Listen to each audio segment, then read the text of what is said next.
Alors, on a vu comment mesurer une distance pour des variables qui sont continues, on l'a vu pour des variables qui sont nominales.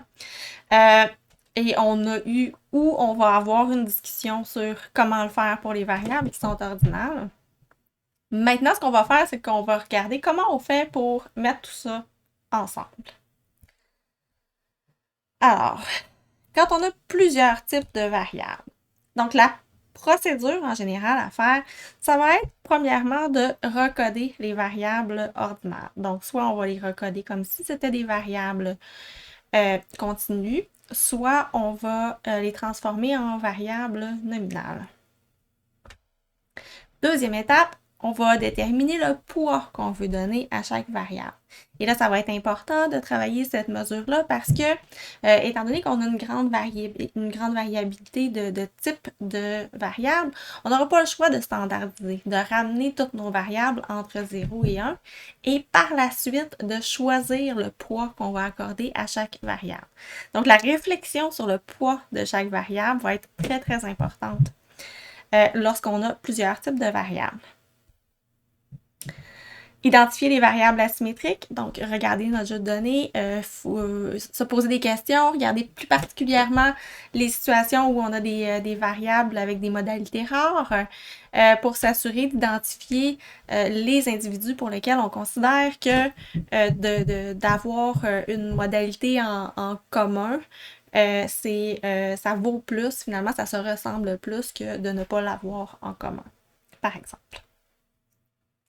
Et ensuite, on va utiliser l'indice de Gauer, donc un indice qui date de 1971, mais qui est encore très, très, très utilisé pour calculer des distances. Alors, l'indice de Gauer, donc c'est un indice qui donne une espèce de moyenne pondérée de tout ce qu'on a vu avant comme mesure de distance ou de similarité. Alors, allons-y avec l'indice de dissemblance de Gauer. Ici, je vous donne la version pour la dissemblance, mais dans certains logiciels, on va parler de l'indice de similarité de Gauer. C'est à peu près la même chose, on remplace la dissemblance par la similarité. C'est juste qu'il faut savoir avant d'utiliser une fonction quelle matrice est nécessaire, quelle mesure est nécessaire exactement. Alors, regardons donc cette formule proposée par Gauer ici. Alors, vous voyez, on va regarder le terme du haut et on va regarder ce qui se passe avec. Donc, on fait une somme sur K. K ici, c'est mon nombre de variables au total. Maintenant, WK ici, mon WK, c'est le poids que je vais accorder à la variable K. Donc, si je considère que la variable 2, par exemple, est 2 fois plus importante, devrait avoir 2 fois plus d'importance qu'une autre variable, ben, je vais donner un poids de 2 à cette variable-là. Donc, le nombre de variables, la somme sur toutes les variables, des K. Et puis ici, le gamma K et la distance, ça va varier, là, le gamma K ici et la mesure de dissemblance ici, ça va varier selon le type de variable qu'on a.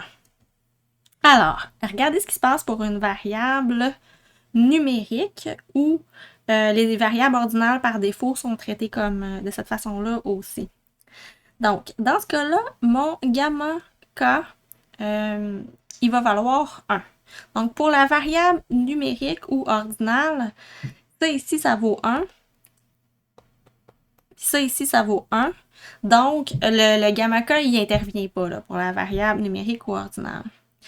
Maintenant, la dissemblance pour la variable numérique ou ordinale, ben, ça va correspondre, donc la dissemblance ici, ça va correspondre à la version que j'appelais la version standardisée de la distance de Manhattan.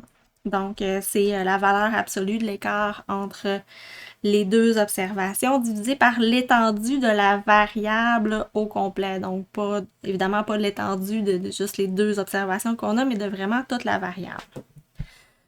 Donc, c'est ce qu'on a vu quand on a regardé les variables numériques ou ordinales. Donc, quand l'indice de Gawor, il se comporte exactement comme on l'a vu pour les variables ordinales et numériques. Maintenant, qu'est-ce qui se passe pour les variables nominales symétriques? Donc, si la variable est nominale symétrique, alors le gamma K ici, il vaut encore 1 et ici aussi, il vaut encore 1. Donc, encore ici, il n'intervient pas dans la formule. Il n'intervient pas vraiment dans le calcul, il n'y a pas d'impact. Donc, il vaut 1. Maintenant, ma mesure de dissemblance, ben, elle va tout simplement valoir 1 si mes deux variables ont pas la même, prennent pas la même valeur, n'ont pas la même modalité, et elle va valoir 0 s'ils prennent la même modalité. Donc, le grand I ici, c'est l'indicatrice. C'est la fonction indicatrice. Donc, pour la variable nominale, ça correspond encore une fois à ce qu'on a vu pour les mesures de distance pour les variables nominales.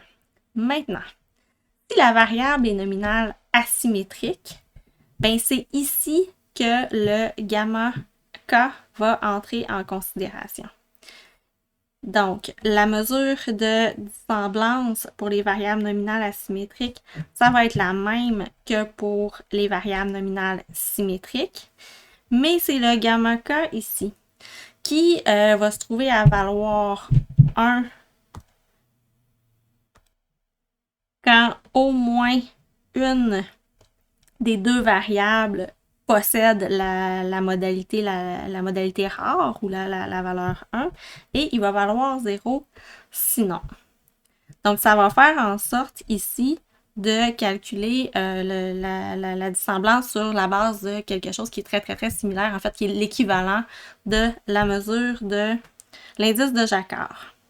Alors, on va prendre tout ça ici qu'on va avoir sommé et on va le diviser par la somme des poids, ce qui va nous ramener à une mesure entre 0 et 1. Alors, comme vous le voyez, l'indice de dissemblance de Gawor, c'est tout simplement une espèce de moyenne pondérée de tout ce qu'on a vu précédemment.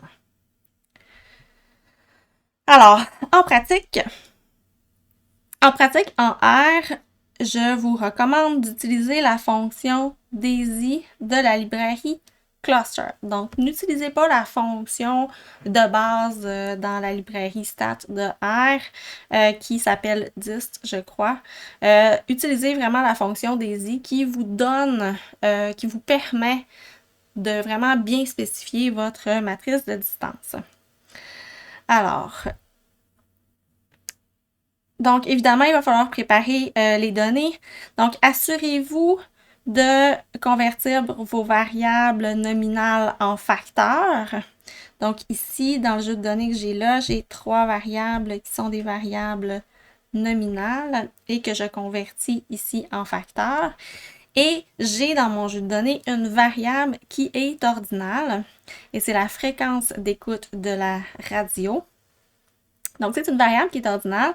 Alors, je vais spécifier dans R que c'est un facteur, mais un facteur ordonné.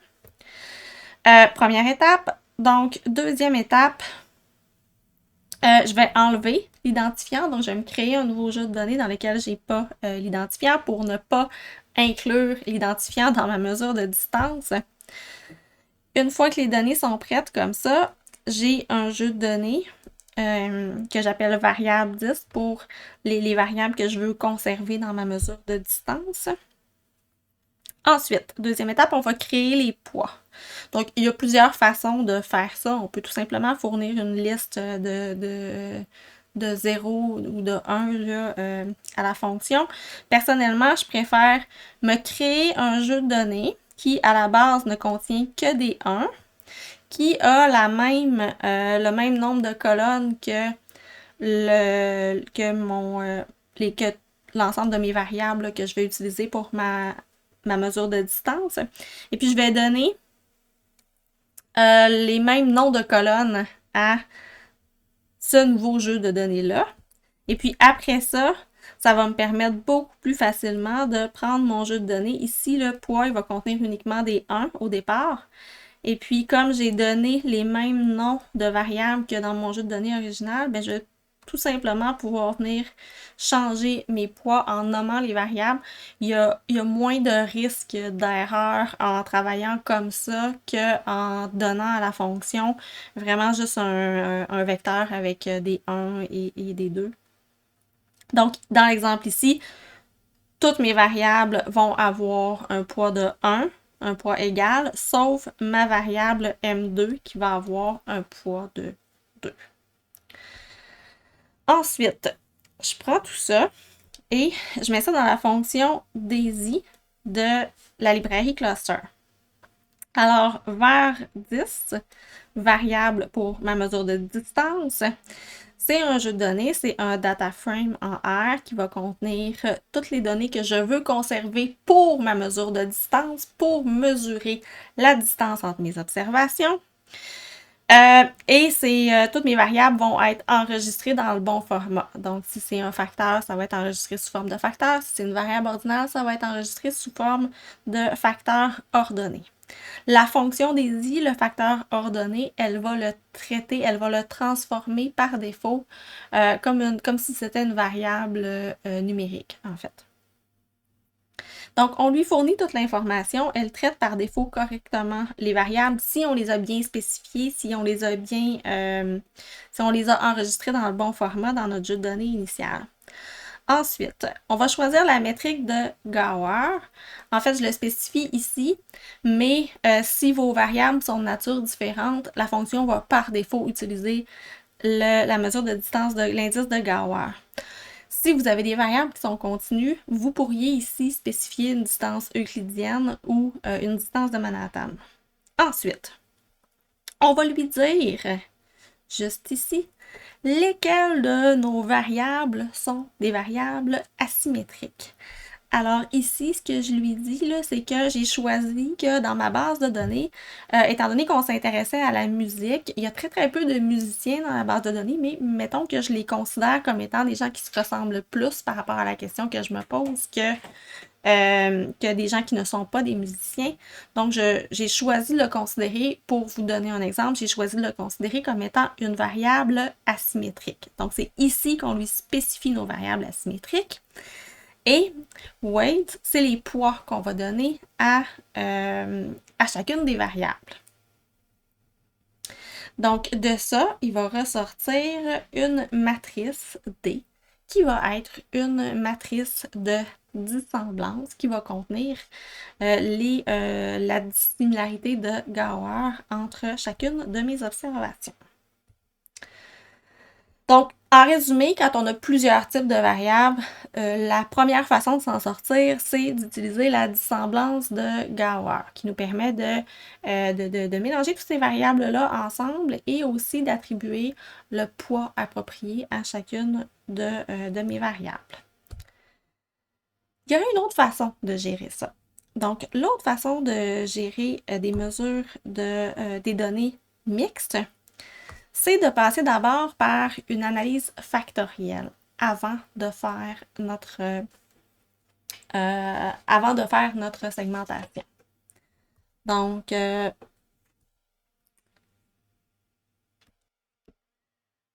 cette seconde façon de gérer la donnée mixte, ça demande évidemment une assez bonne maîtrise des méthodes factorielles et on va voir comment faire ça un petit peu plus tard, mais pour l'instant, on va se concentrer sur la dissemblance de Gower pour gérer des variables mixtes.